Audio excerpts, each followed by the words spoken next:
told that this is the grand finale, the series of Sichas Mussar you've been hearing the entire year. So, B'Shusem, I'd like to quote you a Gemara, Mesefta Yevomis, and tie it in to Mesefta you're learning, Mesefta Bava Metzia. What tells us as follows: Yevomis have a base and a base. Amru, Shnei Masar Elav Zugim Talmidim Ha'el Rabbi Akiva, Kulon Mesu. The Perek Echad, Eshlonav covers Elazeh. The Olam Shamein, where was desolate, Rabbi Akiva came and taught Rabbi Meir, Rabbi Yehuda, Rabbi Yosef, Shimon, and Rabbi Elazar. Hey, Meir Mir Torah. Tana Kula Mesu, Pesach V'Ad Atzeres. Don't understand that the minhagim of Avelis that we observe during Sira is because of this Gemara. But there are a number of questions that we can raise. Number one, how is it possible that Talmidei Rabbi Akiva, the greatest Rebbe of the time, 24,000, didn't honor one another? It's mind-boggling. How could that be possible? Moreover, why does the Gemara use a funny expression of 12,000 pairs? You don't count that way. We count in ones, not in twos. These are two very serious questions. On this Gemara, the Meiri has a very important comment. The Meiri says like this. The Meiri says, Kabbalah b'yad ha'gaonim, shebiyom lamed gimel ba'omer, poscha ha'misa. That's what we celebrate Lag BaOmer. V'chein noagim b'tor kach, shelo lisa isha b'pesach ad oso zman. This is the original minhag, not to have any weddings from Pesach until Lag BaOmer. And here we can have another series of questions. Number one, Avelis? An Avel, a real Avel, is allowed to get married. An Avel, you look at the Gemaras, after Shiva, after Shloshim, in most cases, he's permitted to get married. So how can this minhag of thousands of years ago be more strict than a real Avelis?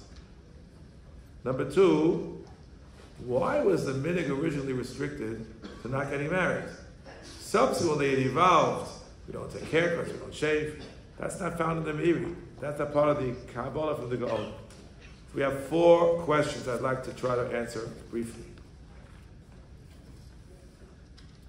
I believe that Rabbi Akiva's students were generally respectful. They had Kavod. Were brought up in the Beis Medrash, happened to not have Kavod. The chesaron was, which proved to be fatal, shel Nahagu Kavod zeh bazeh, shnei mesei zugos.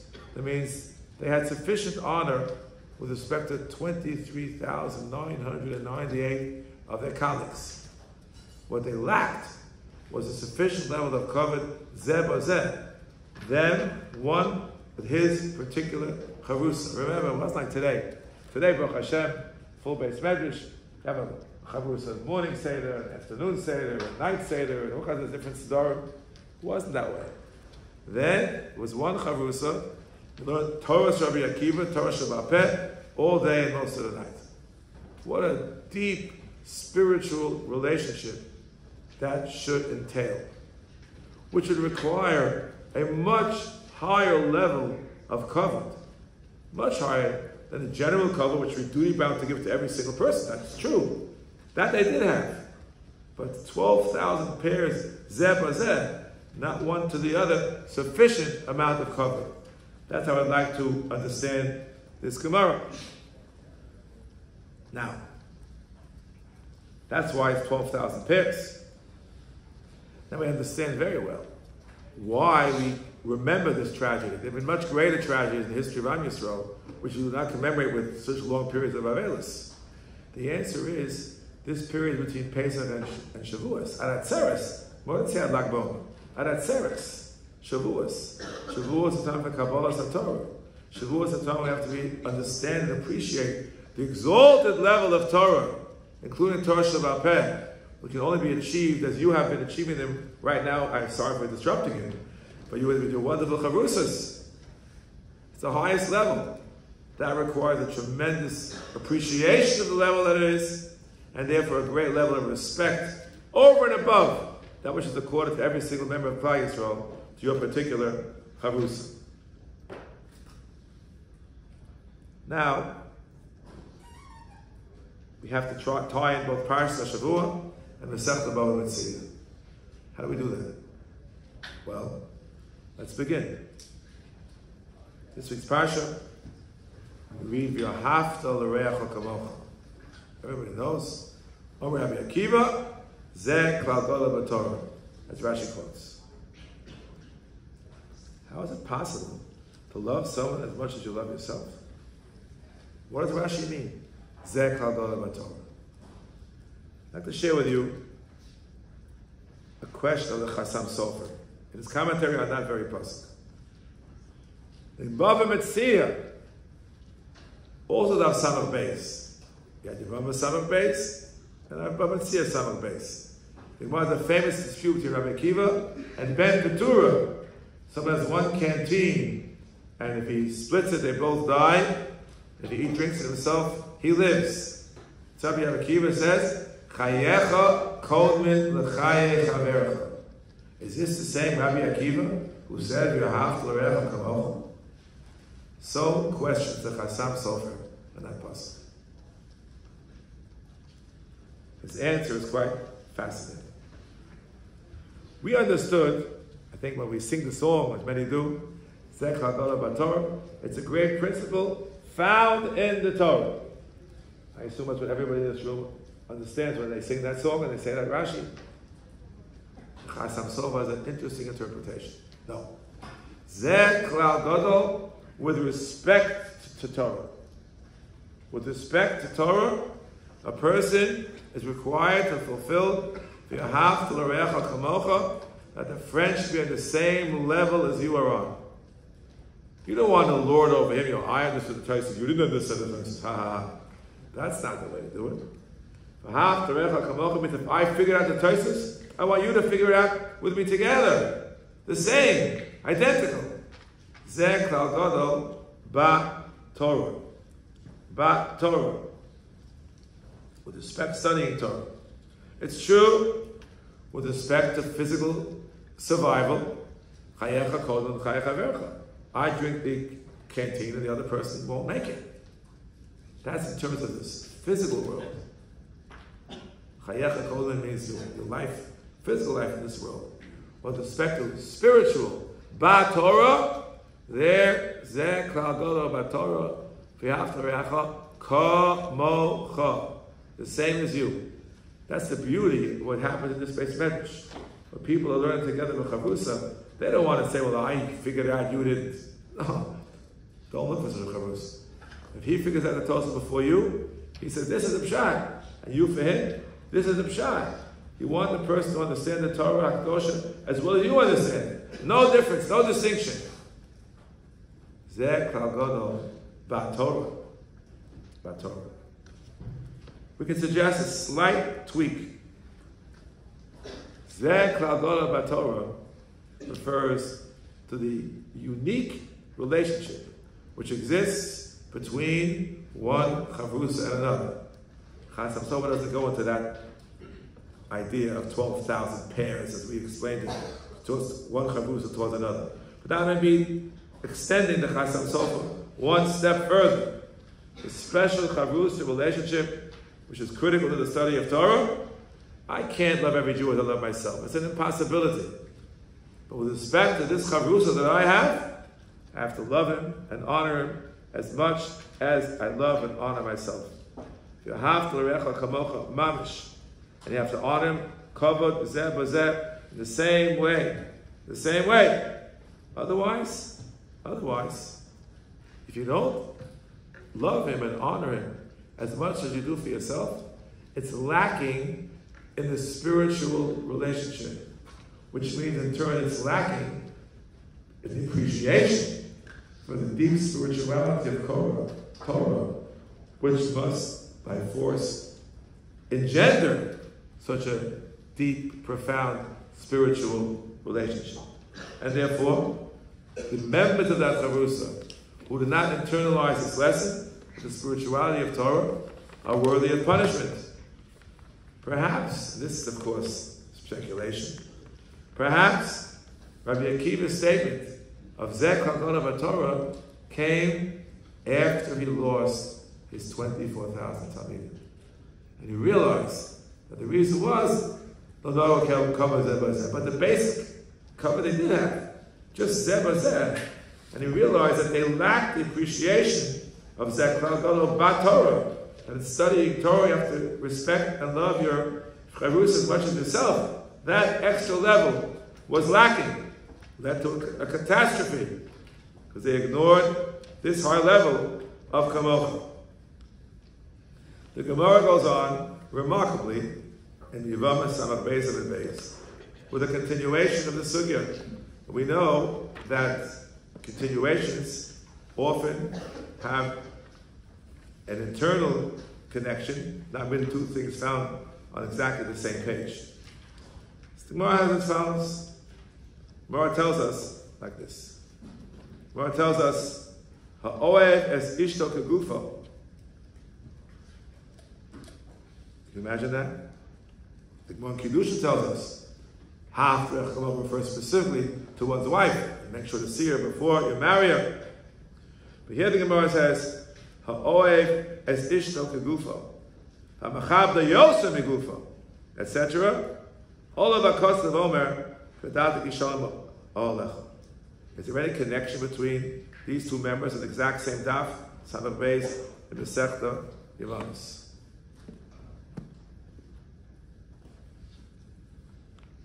Why is his wife singled out? Everybody, all Jews. As we said before, there's an extra level of kavod and of course ava that's required when there's a deep spiritual relationship, such as that between two people learning Torah together. Well, guess what? The relationship between a husband and a wife has to be the deepest possible spiritual relationship. This is not to say that your wife should be a chavrusa. That's not what I'm saying. I'm saying that the understanding of what marriage is all about is a deep spiritual relationship between two people. And therefore, his relationship with his wife reflects the same ideals of Torah. Shall love her as himself and honor even more than himself. We should also love her more than ourselves. That's impossible. Honor more than oneself.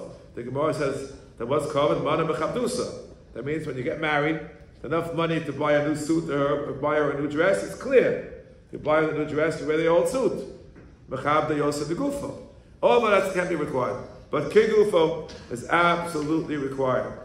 If he loves and he honors his wife, it reflects his recognition of the deep spiritual relationship. Shalom alecha. Why? Because he's going to appreciate it. Otherwise, chas v'chalila have the same tragedy that happened to Rabbi Akiva's Talmidim. They did not recognize the full depth of the spirituality of their relationship. He lacks it in his marriage relationship. And perhaps this answers our earlier question. Why is it that the original custom was not to get married? Another one can get married. So we can suggest something a little bit novel, that the reason we don't get married is not because of Avelis. Had it been Avelis, you would right away have a minute not to shave. It's not found in the Meiri. The reason we don't get married then, it's not a propitious time in our calendar to get married. Because that was a time in our history when Rabbi Akiva's Talmidim failed to recognize the deep spiritual relationship one to another, zeh b'zeh, one chavrusa to the other chavrusa. Therefore, it's not a good time to get married, because what's the idea of marriage is to recognize the deep spiritual relationship between a husband and a wife. Clearly, these are one-on-one relationships, more than the relationship we have with all other people in Klal Yisrael. And therefore, I'm saying to the tzaddikim in this room, make sure that with your chavrusa, even though it's not an all-day chavrusa, and we don't have Gemaras, that's all learning from the Rabbi, but still, in principle, having an extra added measure of respect for your own chavrusa is a lesson that we have to learn from the story of Rabbi Akiva. It's fascinating. The Medrash has a different version. It says he had 12,000 students, not 12,000 pairs, and they passed away. Why? Einem Tzara. bechaver. They looked grudgingly. And then he had 7 Talmidim, not 5 in the Gemara. And what did he tell them? Bonai, the earlier ones died because they begrudged each other the knowledge of the Torah. See to it you do not follow that way. And therefore they came and they filled all of Eretz Yisrael with Torah. When you begrudge someone, it shows a lack of love. The Mepharshim and the Medrash can even lead to hatred. Hatred.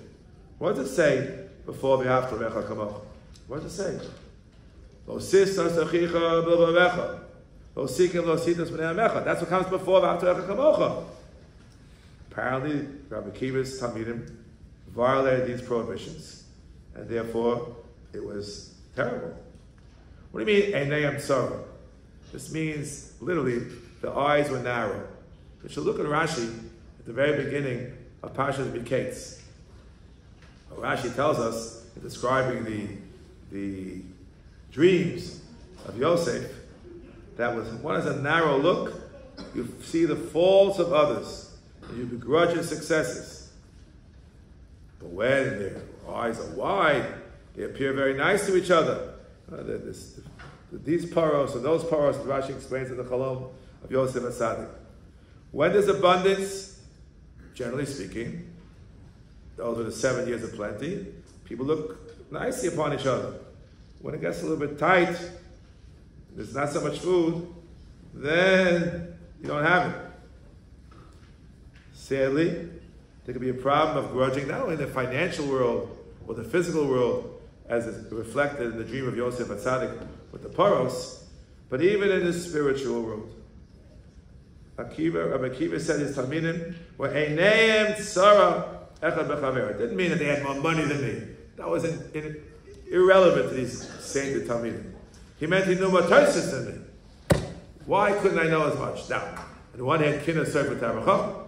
It's good to want to achieve a higher level. What's not good is to begrudge.